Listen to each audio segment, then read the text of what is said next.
we've got to find the nutrition plan that works for us. You know, Dom, they have identification for us with our fingerprints. They can also use our irises. Apparently, they can use our tongues and our ears, that they're all that unique. So, if we're all that unique, then any cookie cutter diet may not work for you. But you can take a plan and work it until you find what works for you. Welcome to the Going North podcast, where you will be informed, encouraged, and empowered to embrace your dreams and advance in life through authorship. I'm your host, best-selling author of the book Stay the Course, and certified leadership trainer, Dom Brightman. Be sure to check out the goods and services from every guest, as well as the host himself, yours truly. Now let the fun begin.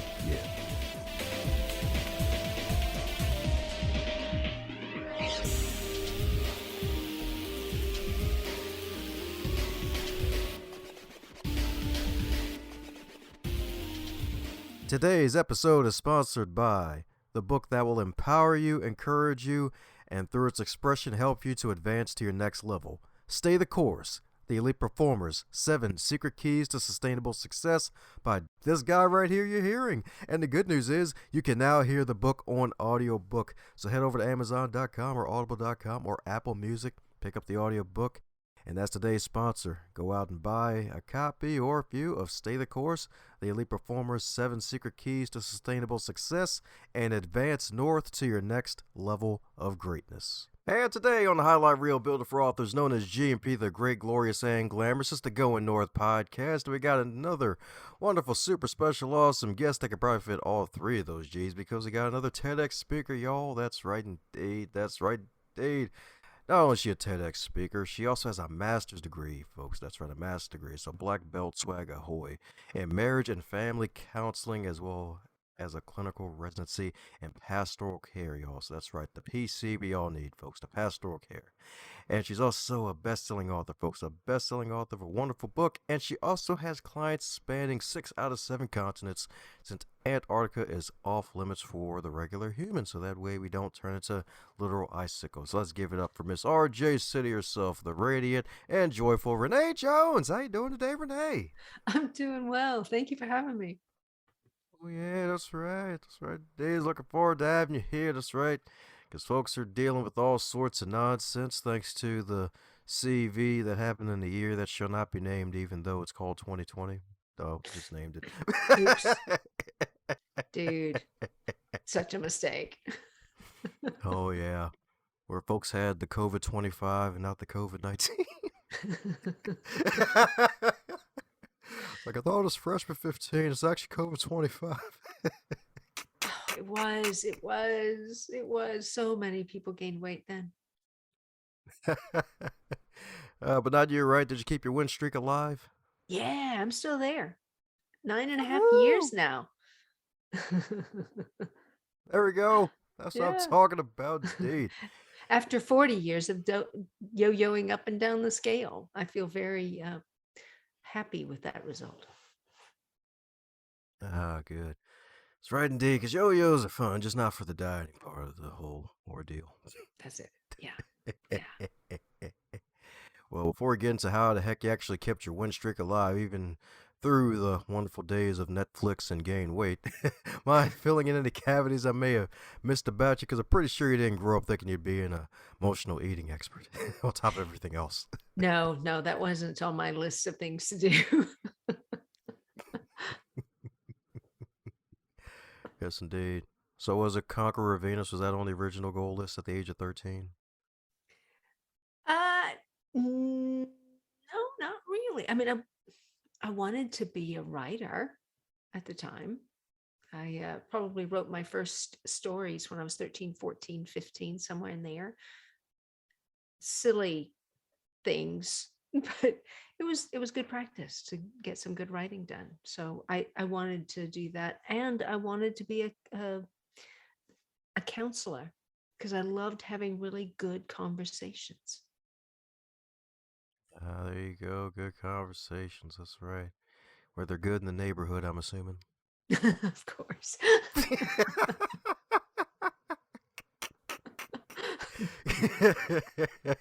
You are a live wire.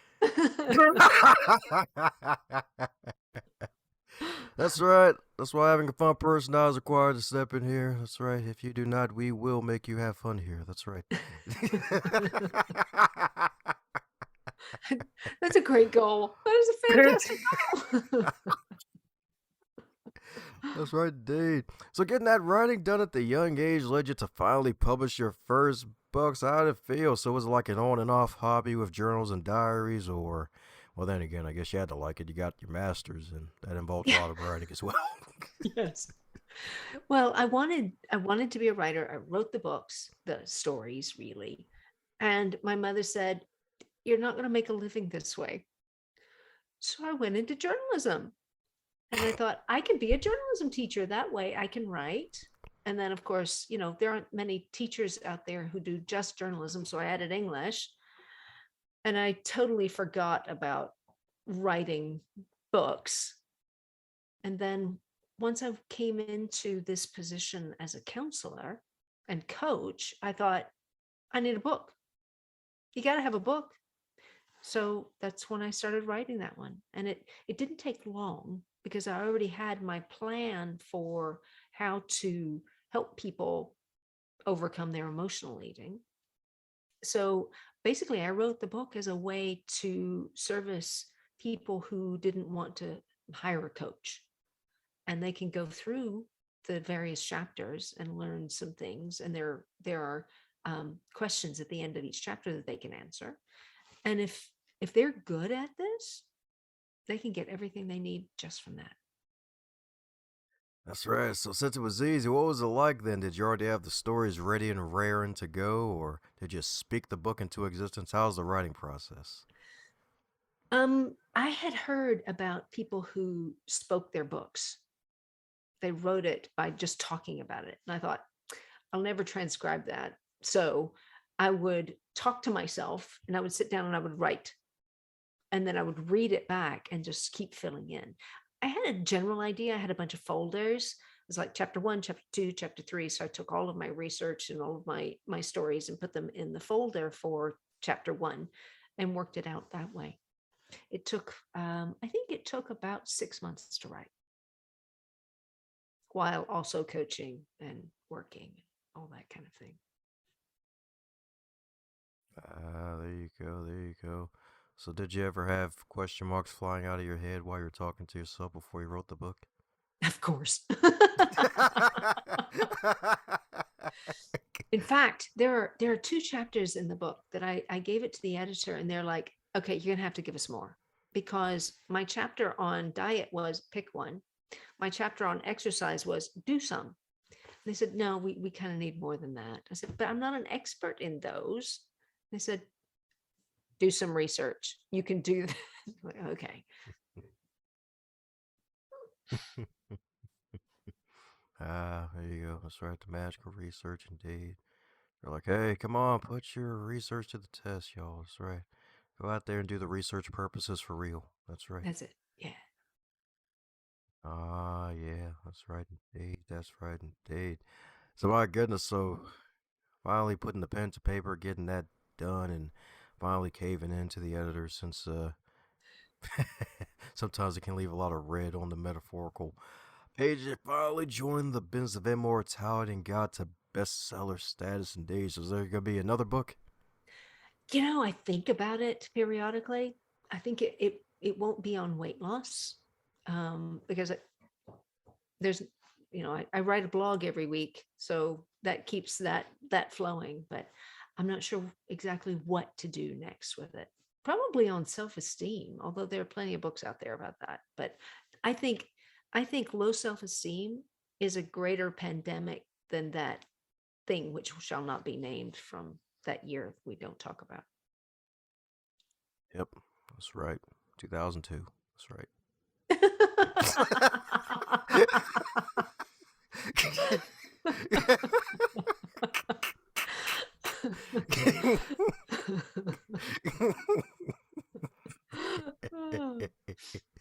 That's right, indeed. That's right, indeed. So self-esteem. That's right, indeed. That's actually kind of interesting too, because I remember that being a big movement. And of course, as with all movements, you're gonna have both sides to the story. It's like, oh no, self-esteem. We're gonna make a generation of entitled youth. Like, what are we doing? And there's the other side of the story where it's like, hey, they need confidence building because hey, young minds are impressionable. They're still developing, and then they remind us that hey, if they can put their mind to it, they can do it. So self-esteem, my goodness, is that also because of the whole weight loss situation and how you got to your wonderful win streak? Well, yeah. I mean, I think I know I struggled with it for a long time. Honestly, I did, and I think most people do. I was talking to a lady yesterday who is like in her late 60s, and her only real issue is that she doesn't believe she's good enough. And she's amazing, but we tend not to believe that about ourselves. So when we don't feel good about ourselves, then we need comfort. And we take that comfort in the easiest way we can find it. We put something in our mouths. And that's something we learned from birth. Because Dom, if you look at pictures of babies in utero, sometimes they're sucking their thumb. When they come out to this big, wonderful world, they cry and we put something in their mouth, whether it's the bottle or the breast or a pacifier. And as they get a little older, then the pacifier is taken away. They go back to their thumb or biting their nails. And as adults, we tend to go to pizza or a donut. So if we can settle that idea of our value, then we don't feel so bad all the time. I often talk to my ladies and say, okay, now tell me what's so awful about you. And they're like, well, I don't know. I said, okay, so did you kill somebody? Well, no. Did you rob a bank? No. Did you abuse a child or an animal? Well, no. I said, so I'm not getting this that you're so awful. And that kind of begins to click with them that whatever has happened in the past is something they associated with their value. And they decided they weren't good enough. And that could be all kinds of things from, the environment they grew up in to school. Kids are mean to each other on the playground, right? There are so many ways we're told we're not enough. And we take that on and we got to find some soothing somewhere. And food is so available. It's so easy to get to. And it works for a minute or two. And then we get that wraparound guilt and shame. And then, of course, when we feel bad, we need food again. And it just is a perpetual cycle. So what you're saying is folks have been sucking their thumbs for ages. Yeah. That's right, indeed. The Yeah. thumbs are now invisible, or they've just transformed into pizza. That's right. Yeah. That's right. Or a bong for the crazy folks. Hey, yeah. For some, it works, but it's not necessarily good for them. Ah, yeah. That's right, indeed. That's right, indeed. So my goodness, I hope folks getting rid of the emotional eating issues and dating, helping them to metaphorically stop sucking their thumbs at dating. I guess self-esteem being the next thing. And my goodness, so with all of that, I'm guessing did all this like stem from all of your conversations from the counseling with families and everything else? Yeah. I mean, I just shifted my practice. Once I lost my weight, I shifted my focus to weight loss because I thought I have a unique perspective on this. After my 40 years of yo-yoing, I get it. I know it's hard. And I know we just believe that all we have to do is do this diet for this period of time and we'll reach our goal weight and then we can stay there forever. Except the problem is we go back to eating the way we always did, which gets us the result we always got. And we gain weight and wonder why. So I believe that it was just a perpetual cycle of you lose the weight, you slowly gain it back, you lose the weight, you slowly gain it back. It's just that it's not good for us. So knowing that it's possible to lose the weight and keep it off, I thought I got to share this. There you go. So share away. So what's the secret? Folks are wanting to know. They want to get off the COVID 25, the COVID 19, the COVID 50.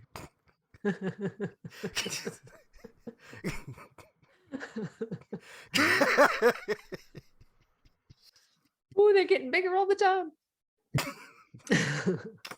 Well, here's the thing. We've got to find the nutrition plan that works for us.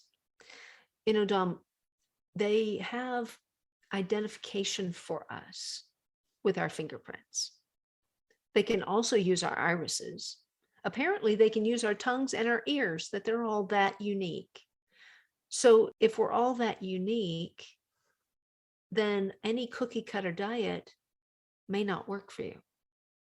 But you can take a plan and work it until you find what works for you. I did a lot of diets, and what I did was I learned what did and did not work for me.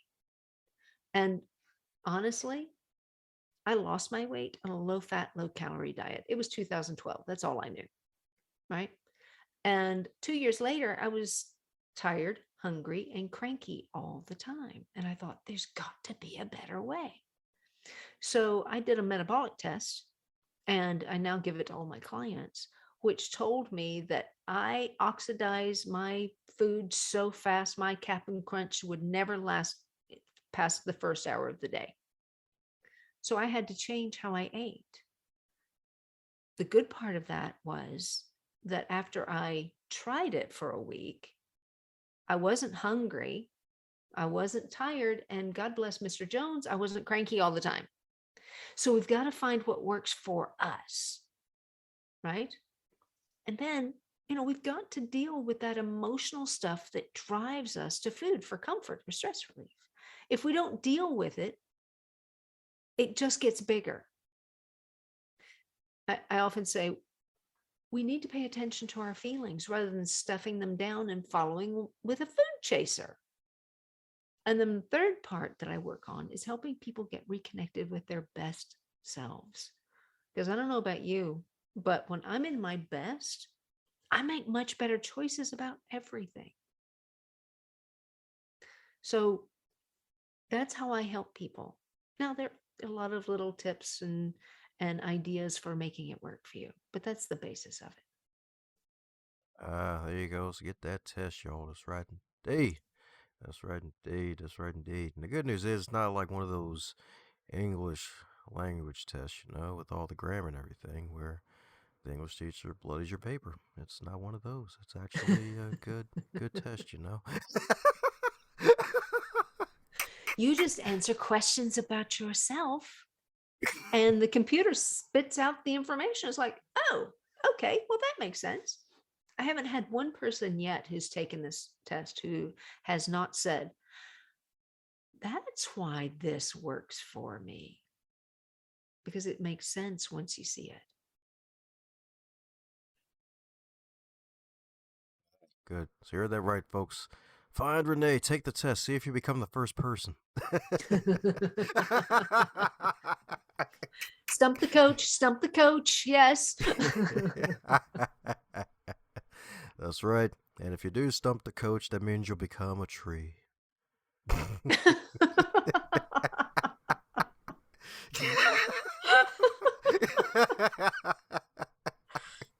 Oh my.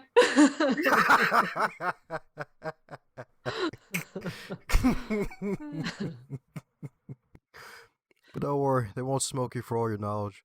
But my goodness, my goodness.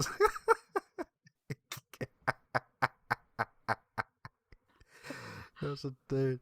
So since you've been on this wonderful tour of interviews, spreading the good word of avoiding emotional eating, since folks have been dealing with that for lifetimes on end, is there a question that you wish you'd be asked more often? I think it's, what do I do to convince myself that I'm okay? Because that's where the real work starts. Ah, yeah, that's right. Especially with all the barbecues and whatnot coming up in the seasons. That's right, indeed. Yeah. But any kind of buffet, barbecue, holiday dinner, what I do is I make a reconnaissance round of the offerings. And I think, what is it that speaks to me this particular holiday or event? And I put a little bit of that on my plate first, even if it's not really on my plan. It's like, this makes the holiday, this makes the event for me. So I give myself a serving of that. And then I fill in the rest of my plate with things that are good for me. And, you know, if you will kind of take time to sit down and enjoy the food you're eating rather than swallowing it whole, chew it, squeeze every bit of flavor out of that bite. It's just so much more satisfying on so many levels.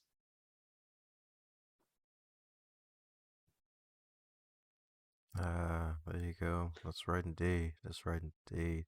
So if I'm hearing you wrong, basically get all the food you know is bad for you and get a Diet Coke. Gotcha. Yeah, there you go. Diet Coke. Oh, yeah.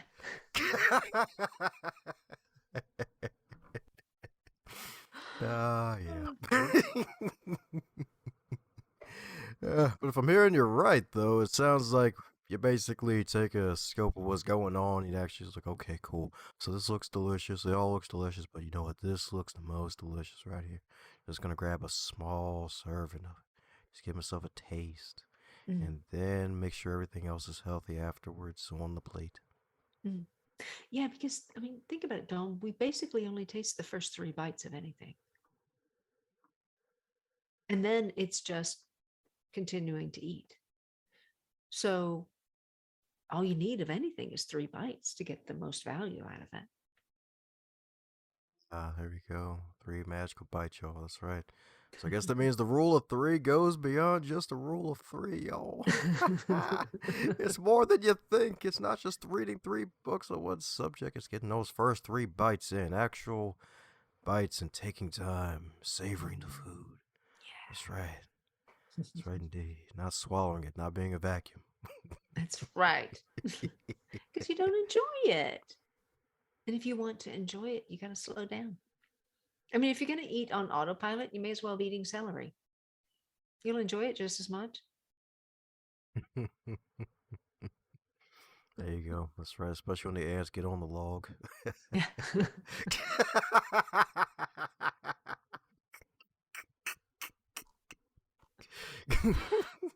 Oh, me. Yeah, this would be perfect for a picnic, wouldn't it? Barbecue. That's right indeed. That's right indeed. Well, speaking of food and barbecue, so if your magical book, the magical book, what's really eating you? If it was a food, what would it be and why? I think it would be an egg because it's good nutrition, it's complete nutrition, and it's full of possibilities. Excellent. I was waiting for that.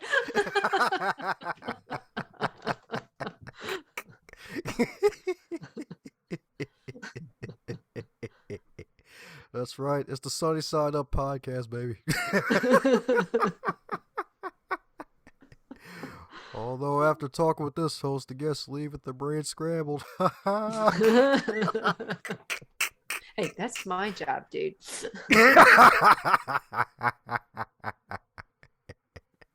That's Okay, right. so really, I unscramble their brains. There you go. That's right. That's right indeed. That's right indeed. So what's next for the mighty Renee? I'm building my client list because, it's not just about the diet. In fact, it's hardly about the diet, actually. It's about healing their hearts. Because when your heart gets healed, you don't have to soothe yourself in other ways. Yes, I want them to lose weight. Absolutely. I want them to keep it off. I want them to get free of all of that nonsense. And that also requires their heart to be healed. That's what I love doing. It's helping people heal their hearts. There you go. There you go. So my goodness, I'm building up that client list to high heaven. That's right, taller than the Tower of Babel, y'all. That's right, indeed, building No. high. No. No.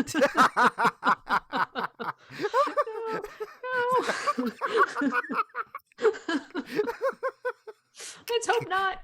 I don't want them scattered everywhere. Goodness me. Hey, you might actually make it to Antarctica if it happens. You never know. Woo, yeah. Oh, well, since you want to build up your client list, I'm pretty sure a question clients probably have to offer is like, hey, so what happens like if you're in the middle of the emotional eating journey and it's like, oh, I had the 3 bites. I feel like it's not working and they fall back into the trap of, oh, let me just eat this whole sweet potato pie at once. Like any advice for those folks who may lose a little hope after having a cheat day gone bad? Yeah, get up and start again. I mean, if you keep eating that way, it's going to get worse and worse. But if you correct yourself at your next meal, it will help. You know, a lot of people say, well, I've already blown it for today. I'm just going to blow it off for the rest of the day. Don't do that. That just makes it worse. But you know, Dawn, overcoming emotional eating isn't hard. You just have to get the hang of it. And hang is the acronym. So the H is, am I hungry? And if you are hungry, well, maybe you do actually need something to eat. But if you're not, go to the A. What is the attraction to food in this moment? What's drawing me toward food? And then N, what do I actually need? You may need a hug. You may need a walk around the building. You may need to call a friend. But what is it you actually need? And then the G is go. Go get that because that'll soothe you more than food ever possibly could. Boom. That's right, indeed. That's right, indeed. Hotter than fish grease, y'all. Hang, baby. That's right. The magical acronym, indeed. That's right, indeed. That's right, indeed. So we got the need, we got the go, the H and the A again. Hang. What am I hungry? What's the attraction to food? What do I need? Go get that. Ah, there you go. That's right, indeed. That's right, indeed. That's a good acronym, indeed, y'all. That's right. You never thought you're gonna get a clothes hanger today, y'all. That's right, indeed. That's right, indeed. That's right, indeed. But you may need a new set of them because you'll get your waistline back, y'all. That's right, indeed. That's right, That's right. indeed. Yeah. That's right. She will take your waistline out of the wasteland. That's good. Oh, and here's another one for you. If you're worried about wasting food, you can waste it by throwing it away, or you can waste it around your middle.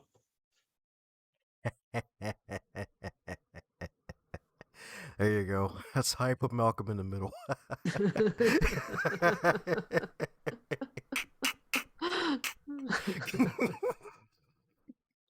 That's right. So the boy meets world as food meets waste. Don't let the food meet your waist. No, that's a bad one. Don't let it happen. Be free. Be free. That's right, indeed. That's right, indeed. Yeah, because some folks are like, oh man, these darn pounds. Like they know Mm. Jesus. They're just being saved. They're just staying forever. Like, why? Oh, bless him.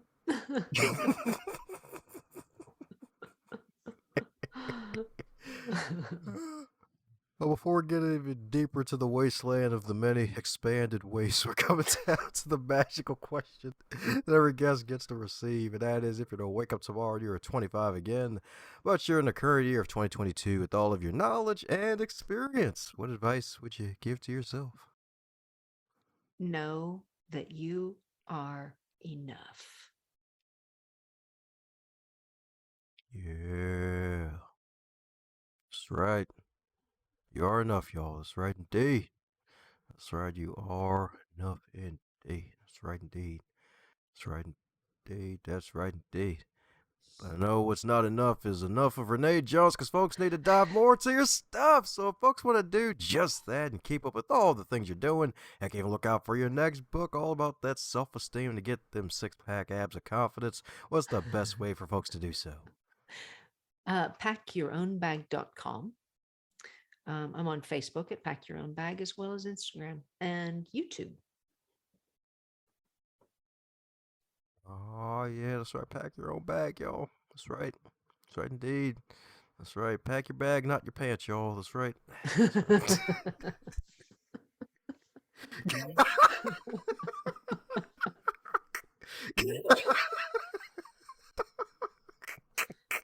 Oh, Tom.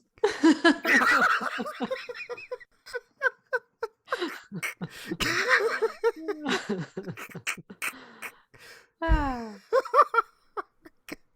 You're like, I can't see my website name the same anymore.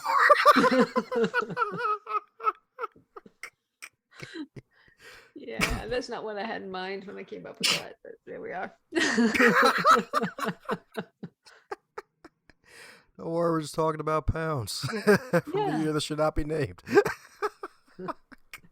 Yeah. So there you have it, folks. Reach out to the Radiant Renee, indeed. That's right, indeed. Check out all of her wonderful wares. Check out her TEDx talk, indeed.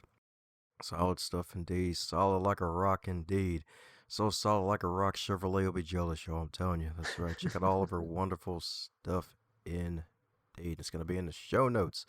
So, any parting words before we close up shop, Renee? Face your stuff. Don't stuff your face. Thanks a bunch for tuning in and setting aside some of your time to listen to this wonderful podcast, Going North. If you really enjoyed what you heard, do me a solid and share this with your network and someone that you care about that would get something out of it too.